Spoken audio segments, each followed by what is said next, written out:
नमस्कार, grand news में आपका स्वागत है। मैं हूं शाहीन। ग्रैंड न्यूज की खबरों से पहले आइए नजर डालते हैं आज की हेडलाइंस पर। भेंट मुलाकात कार्यक्रम के तहत मुख्यमंत्री भूपेश बघेल दुर्ग जिला पहुंचे, जहां उन्होंने 39 करोड़ 75 लाख के विकास कार्यों की दी सौगात। मुख्यमंत्री के निर्देश पर प्रदेश भर के संपत्ति करदाताओं को अब 30 अप्रैल तक कर जमा करने की दी गई छूट। सीएम भूपेश बघेल से शहर विकास मुद्दों पर बात करने पहुंचे बीजेपी कार्यकर्ताओं को पुलिस ने किया गिरफ्तार। छत्तीसगढ़ के मुखिया भूपेश बघेल ने स्वामी आत्मानंद स्कूल का किया लोकार्पण, वहीं सारी कक्षाओं का निरीक्षण कर स्कूल व्यवस्था की प्रशंसा। ग्रैंड न्यूज में अब खबरें विस्तार से। भेंट मुलाकात कार्यक्रम के अंतर्गत प्रदेश के कई जिलों से होते हुए भेंट मुलाकात का यह सिलसिला आज दुर्ग शहर पहुंचा, जहां मुख्यमंत्री भूपेश बघेल कई कार्यक्रमों में शामिल हुए और 39 करोड़ 75 लाख की राशि के विभिन्न विकास कार्यों का लोकार्पण और भूमि पूजन किया। तय कार्यक्रम के अनुसार दुर्ग पहुंचकर मुख्यमंत्री भूपेश बघेल ने दीपक नगर स्थित स्वामी आत्मानंद शासकीय अंग्रेजी माध्यम स्कूल के नए भवन का लोकार्पण किया। आधुनिक शैक्षणिक सुविधाओं के मद्देनजर नए स्कूल भवन में smart classroom, activity room, library और सुसज्जित लैब बनाए गए हैं। लोकार्पण के पश्चात मुख्यमंत्री भूपेश बघेल ने स्कूल के बच्चों से बातचीत की और एक्टिविटी रूम, लाइब्रेरी और स्मार्ट क्लासरूम का अवलोकन किया। यहाँ स्वामी आत्मानंद अंग्रेजी माध्यम स्कूल के लिए 1 करोड़ 55 लाख रुपए की लागत से बनाया गया नया smart room class, activity room, library तथा भौतिक शास्त्र, रसायन शास्त्र और जीव विज्ञान से सुसज्जित लैब, स्कूल के पुराने भवन को भी किया गया है रिनोवेट। इसके पश्चात मुख्यमंत्री भूपेश बघेल ने दुर्ग शहरी विधानसभा के सत्ती चौरा में स्थापित मां दुर्गा मंदिर में पूजा अर्चना करने के बाद गंजपारा स्थित गंज मंडी में भेंट मुलाकात कार्यक्रम में पहुंचे। मुख्यमंत्री ने कहा कि ऋण माफी योजना और धान बेचने वाले किसान दुर्ग शहर में भी मौजूद हैं। उन्होंने कहा कि राशन कार्ड एक ऐसी योजना है जो पूरे प्रदेश में लागू है। इसके अलावा मुख्यमंत्री खाद्यान्न योजना, medical mobile unit, doctor Khubchand Baghel स्वास्थ्य सहायता योजना, गोधन न्याय योजना, मोर जमीन मोर मकान योजना, छत्तीसगढ़िया ओलंपिक, झुग्गी झोपड़ी पट्टा नियमितीकरण योजना के हितग्राहियों से मुख्यमंत्री ने सीधे संवाद किया। एक तो अभी कोई गाड़ी जाते हैं, उसका इलाज कराता है, उसका फायदा होता ना, हर वार्ड में जाते गाड़ी, उसका लाभ उठाते, फ्री इलाज होता, फ्री दवाई मिलाते। वही प्रकार से धनवंतरी मेडिकल स्टोर खोले हैं, तो हमें ब्रांडेड कंपनी के जेनेरिक मेडिसिन में मिला थे, जिन्हें 40% से लेकर 72% तक की छूट मिला था। अभी तक प्रदेश भर में जब तक दवाई बिके हमारे दावा तो है करीब 100 करोड़ रुपए का लाभ मिल चुके हैं हितग्राही में। तो ओकर लाभ तुम्हें जरूर लो, ब्रांडेड कंपनी दवाई है ना, वो कैसे लाओ। अच्छा, डॉक्टर खूबचंद बघेल स्वास्थ्य योजना के लाभ कौन कौन कदम उठाए हैं? आदरणीय मुख्यमंत्री जी भूपेश बघेल जी नमस्कार, जय जोहार। जय जोहार। कहाँ नाम है? अजीत श्रीवास्तव नाम है, मोहनलाल बरेठों में। अच्छा, हाँ, विधायक जो है और जी है और डॉक्टर राजेश खंडेलवाल जो बहुत सहयोग करे, पोस्टर जिले में कैंसर रीज है, वजह से उन लोगों के सहयोग से आपने माइक का मुंह डॉक्टर बघेल जी के उसमें वो बहुत लाभ मिला, अब पूर्ण रूप से स्वस्थ हो गया। चलो खूब बधाई, ताली बजाओ। स्वास्थ्य योजना का लाभ आए बहनी लेते। ग्रैंड न्यूज के लिए वैभव चंद्राकर की रिपोर्ट। मुख्यमंत्री भूपेश बघेल के निर्देश पर प्रदेश भर के संपत्ति करदाताओं को संपत्ति कर जमा करने अब 30 अप्रैल तक की छूट प्रदान कर दी गई है। 30 अप्रैल तक संपत्ति कर जमा करने पर किसी भी प्रकार का अधिभार नहीं लगेगा। मुख्यमंत्री भूपेश बघेल ने संपत्ति करदाताओं को विशेष राहत और छूट प्रदान की है। पूर्व में संपत्ति कर जमा करने की अंतिम तिथि 31 मार्च तक थी, जिसे बढ़ाकर अब 30 अप्रैल तक कर दिया गया है। पूर्व में 31 मार्च के बाद संपत्ति कर जमा करने पर अधिभार एवं अतिरिक्त शुल्क लिया जा रहा था, जिसे अब समाप्त कर दिया गया है, जिससे भिलाई नगर निगम के संपत्ति करदाताओं को राहत मिली है। किन्हीं कारणों से संपत्ति कर पटाने से वंचित रहे हितग्राही अब मुख्यमंत्री की घोषणा के बाद इसका लाभ उठा रहे हैं, जिन्हें किसी प्रकार का अधिभार नहीं देना पड़ रहा है।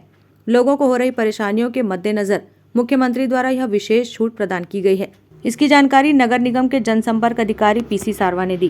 देखिए, संपत्ति कर तथा स्व-विवरणी के लिए जो 31 मार्च तक की मोहलत थी, इसको माननीय सीएम साहब के निर्देश पर, माननीय शासन के निर्देश पर जो है उसकी तिथि को बढ़ाया गया है। जो अतिरिक्त अधिभार लगने वाला था भिलाई निगम क्षेत्र में 1 अप्रैल से, वह पोस्टपोन हो गया है और उसके जगह में जो ये तिथि है वो बढ़कर जो है 30 अप्रैल हो गई है। 30 अप्रैल तक विशेष दिवस पर छूट दी गई है, जिसमें कोई भी अधिभार एक्स्ट्रा नहीं लिया जाएगा। इसको देखते हुए जो संपत्ति कर से मेरी आम जो करदाता हैं, जो छूटे हुए करदाता हैं, उनसे अपील है कि 30 अप्रैल तक आप जो है अपना संपत्ति कर जमा कर लें और उस छूट का लाभ उठाएं। बहरहाल मुख्यमंत्री की घोषणा के बाद संपत्ति कर पटाने से वंचित लोग अब अपना संपत्ति कर जमा करने नगर निगम मुख्यालय पहुंच रहे हैं, जिन्हें किसी भी प्रकार का अतिरिक्त शुल्क नहीं देना पड़ रहा है। ग्रैंड न्यूज के लिए भिलाई से संजय दुबे की रिपोर्ट। जिलाध्यक्ष जितेंद्र वर्मा के नेतृत्व में सीएम भूपेश बघेल से शहर विकास के मुद्दे पर बात करने पहुंचे भाजपाइयों को पुलिस ने बीच में ही रोककर गिरफ्तार किया। भेंट मुलाकात करने दुर्ग पहुंचे मुख्यमंत्री भूपेश बघेल से जब जिला भाजपा अध्यक्ष जितेंद्र वर्मा के नेतृत्व में भाजपा नेतागण दुर्ग के विकास को लेकर सवाल करने के साथ साथ दुर्ग की दुर्दशा और जन समस्याओं पर बात के लिए पटेल चौक में एकत्र होने लगे। इस दौरान प्रशासन ने मुख्यमंत्री से भेंट मुलाकात करवाने की बजाय 100 से ज्यादा भाजपा नेताओं को गिरफ्तार कर लिया। भूपेश बघेल को जनहित के सवालों से बचाने के लिए पुलिस ने भाजपा नेताओं को सेक्टर 6 कोतवाली थाने में गिरफ्तार कर रखा। आज हमारे मुख्यमंत्री भूपेश बघेल जी का भेंट मुलाकात का आज प्रोग्राम था गंज मंडी में, दुर्ग में, जिसके तहत हम अपने जिला अध्यक्ष जी जितेंद्र वर्मा जी के नेतृत्व में उनको दुर्ग की समस्याओं को लेकर चर्चा करने जा रहे थे, लेकिन बीच में ही हमें रोका गया बलपूर्वक और पुलिस ने हमें गिरफ्तार कर लिया गया है। ये संविधान के खिलाफ है, ये कानून के खिलाफ है और इस पे हमारे को ये भारतीय जनता पार्टी और हम सभी इसका पूर्ण जोर विरोध करते हैं। ये नहीं होना चाहिए था, जो कि हमें अपनी सिर्फ समस्या जो सुनने के लिए नहीं है। अगर भूपेश बघेल जी तो भेंट मुलाकात कार्यक्रम में क्यों आ रहे हैं? मेन बात यह है कि ये लोकतंत्र की हत्या है। ग्रैंड न्यूज के लिए वीना दुबे की रिपोर्ट।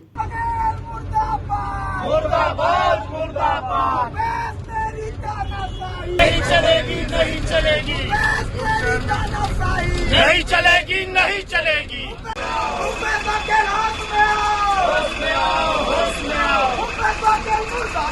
मुर्दाबाद, मुर्दाबाद, मुर्दाबाद, मुर्दाबाद। नहीं चलेगी, नहीं चलेगी। भेंट मुलाकात कार्यक्रम के दौरान सीएम भूपेश बघेल दुर्ग पहुंचे, जहां उन्होंने स्वामी आत्मानंद स्कूल का लोकार्पण किया। भेंट मुलाकात कार्यक्रम के दौरान सीएम भूपेश बघेल शुक्रवार को दुर्ग पहुंचे, जहां उन्होंने स्वामी आत्मानंद स्कूल का लोकार्पण किया। इस दौरान सीएम ने स्कूल में बने सभी कक्षाओं का निरीक्षण किया व स्कूल की व्यवस्था को देखकर, स्कूल के लैब को देखकर प्रसन्नता जाहिर की व बच्चों से जानकारियां ली। इस दौरान शाला के सभी शिक्षक शिक्षिकाएं व शाला में पढ़ने वाले बच्चे मौजूद रहे।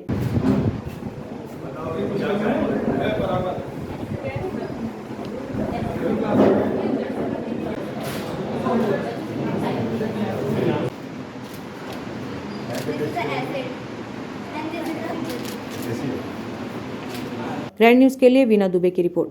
भारतीय जनता पार्टी के 43वें स्थापना दिवस के अवसर पर सप्ताह भर किए जा रहे आयोजन के तहत दुर्ग के मोहन नगर पश्चिम वार्ड में पहुंची दुर्ग राज्यसभा सांसद सरोज पांडे, जहां पार्टी से जुड़े वरिष्ठ और कार्यकर्ताओं का सम्मान किया गया। भारतीय जनता पार्टी के 43वें स्थापना दिवस के अवसर पर सप्ताह भर चलाए जा रहे कार्यक्रम में 6 अप्रैल से 14 अप्रैल तक सामाजिक न्याय सप्ताह मनाया जा रहा है, जिसके तहत गुरुवार को दुर्ग के मोहन नगर पश्चिम वार्ड के पार्षद अजीत वैद्य के नेतृत्व में सफल आयोजन किया गया, जिसमें मुख्य रूप से राज्यसभा सांसद सरोज पांडे उपस्थित हुई और वार्ड के लोगों के बीच अपनी बात पहुंचाई। वहीं इस अवसर पर वार्ड के वरिष्ठ और पार्टी के सक्रिय कार्यकर्ताओं का सम्मान भी किया गया। इस अवसर पर राज्यसभा सांसद व दुर्ग शहर विधानसभा प्रभारी सरोज पांडे ने कहा कि हम सभी उस पार्टी के कार्यकर्ता हैं जिसकी संघर्ष की गाथा अनंत है। हमारे पार्टी के संस्थापक सदस्यों ने लगातार संघर्ष किया, जिसके परिणाम स्वरूप आज पार्टी शिखर पर पहुंची है। भाजपा चुनाव जीतने के उद्देश्य से नहीं बल्कि विचारधारा के लिए राजनीति करती है। भारतीय जनता पार्टी विश्व की सबसे बड़ी राजनीतिक पार्टी है। देश में सबसे ज्यादा सांसद और विधायक भाजपा से हैं। सबसे ज्यादा राज्यों में भाजपा की सरकार है। भाजपा अपने स्वर्णिम दौर में है, लेकिन यह दौर पाने के लिए पुराने भाजपा कार्यकर्ताओं ने बहुत बलिदान दिए हैं। उन बलिदानों को नमन करने का दिन है स्थापना दिवस। पार्टी का आज 43वां स्थापना दिवस है, पूरे देश में मनाया जा रहा है। भारतीय जनता पार्टी की राजनीतिक यात्रा बहुत रोचक रही है और बेहद संघर्षों के बाद में भारतीय जनता पार्टी के कार्यकर्ताओं ने जो लगातार संघर्ष किया, कभी वो समय भी था कि हम अपनी पहचान के लिए केवल हमारा चुनाव चिन्ह पहुंच जाए, उसके लिए हम प्रयास करते थे। लेकिन आज हम पूरे विश्व के सबसे बड़े राजनीतिक दल के तौर पर अपनी पहचान बनाते हैं। आज हमारा नेतृत्व विश्व का सबसे बड़ा नेतृत्व है, सबसे मजबूत और सबल नेतृत्व के तौर पर उसकी पहचान होती है। यह हम सबके लिए सौभाग्य का भी विषय है। पार्टी ने अपनी इस यात्रा को बहुत मजबूती के साथ में कठिन परिस्थितियों में भी भारतीय जनता पार्टी के कार्यकर्ताओं ने अपना मनोबल नहीं खोया। ये परिणाम इस कारण ही आए हैं। मैं अपने सभी कार्यकर्ताओं को साधुवाद करती हूँ, उनका अभिनंदन करती हूँ और हम इस बात का प्रयास करेंगे कि आने वाले समय में भारतीय जनता पार्टी ही भारत को विश्व गुरु के पद पर आसीन करेगी। ग्रैंड न्यूज के लिए अतुल शर्मा की रिपोर्ट। वक्त है एक ब्रेक का, आप देखते रहिए grand news.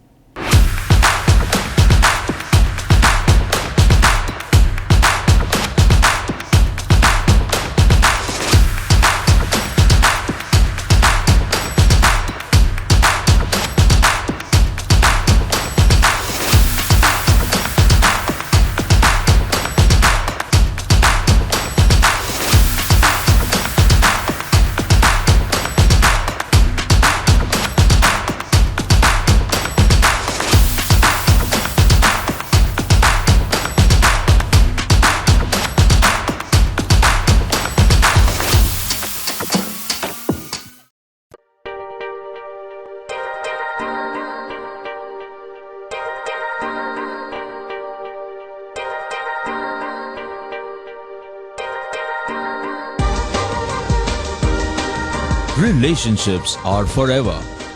Out of all loved ones, your children are most precious. One of our biggest dreams is to give our children's marriage the top in luxury and facility.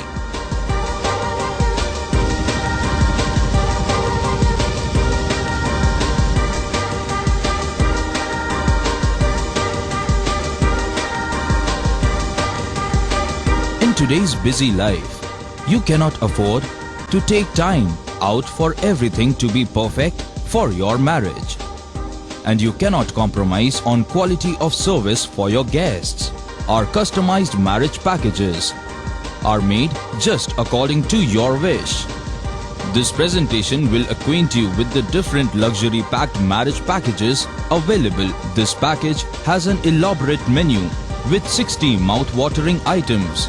Bharat Swagat including welcome drink, snacks and sweets, a breathtakingly decorated welcome gate and the arena decorated with flowers.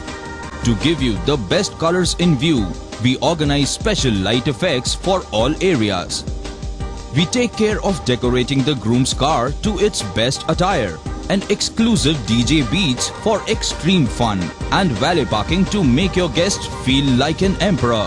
Our exclusive add-ons give you unlimited freedom to customize your ceremony to its best.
Break के बाद आपका स्वागत है। धर्मनगरी डोंगरगढ़ में भगवान श्री राम के अनन्य भक्त श्री हनुमान जी के जन्मोत्सव के उपलक्ष्य में डोंगरगढ़ पुलिस थाने में थाना प्रभारी सुरेंद्र स्वर्णकार के प्रयासों से ऐतिहासिक कार्य संपन्न हुआ।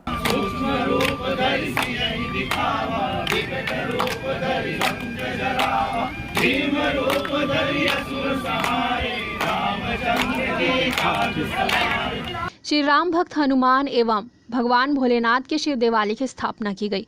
विधि विधान से पूजा अर्चना और हवन इत्यादि किया गया। वहीं प्राण प्रतिष्ठा कर मंदिर में मूर्ति स्थापित की गई, जिसके बाद महाप्रसादी का आयोजन किया गया। इस मौके पर बड़ी संख्या में भक्तगण पहुंचे और भगवान के दर्शन लाभ लेकर महाप्रसादी को ग्रहण किया।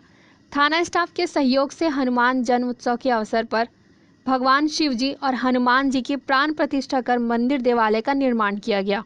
वैसे कि सभी जानते हैं ये नगरी खुद एक धर्म नगरी है और उस आधार पर एक सबके मन में मंशा रहती है कि अपने कर्तव्य स्थल पर एक अर्चना पूजा के लिए कुछ देव स्थल होना चाहिए।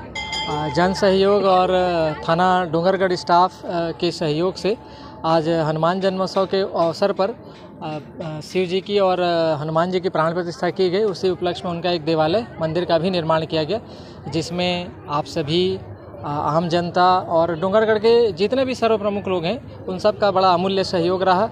थाना स्टाफ की भी एक बड़ी मंशा थी बहुत पहले समय से कि यहाँ एक मंदिर रहे। पुराने थाने में भी हनुमान जी का मंदिर रहा है, माता रानी का मंदिर रहा है, जिसे आज सेंट्रल की फोर्स ITBP संरक्षित रखी हैं, देख रेख उनका होता है। चूँकि एक नया भवन था और यहाँ पर एक कमी महसूस होती थी, इस वजह से जन सहयोग से आज हनुमान जी के मंदिर का और उनकी प्रतिमा का प्राण प्रतिष्ठा और अनावरण किया गया है। Bureau report, grand news. Ward 24 housing board मुख्य मार्ग के समीप जाम नालियों की वजह से गंदा पानी सड़क पर पहुंच रहा है, जिससे आवाजाही करते लोग तो परेशान हैं ही, साथ ही यहां से उठती दुर्गंध से आसपास के रहवासियों में आक्रोश है। नगर पालिक निगम भिलाई की साफ सफाई की व्यवस्था का यह नजारा वार्ड 24 हाउसिंग बोर्ड में देखा जा सकता है। काफी लंबे वक्त से ऐसी स्थिति बनी हुई है। लबालब नालियां लोगों की परेशानी का कारण बन चुकी है। सड़क पर बहता गंदा पानी नगर निगम की सफाई व्यवस्था की पोल खोल रहा है। दोनों के स्वास्थ्य कर्मचारियों की आवाजाही इसी मार्ग से होती है।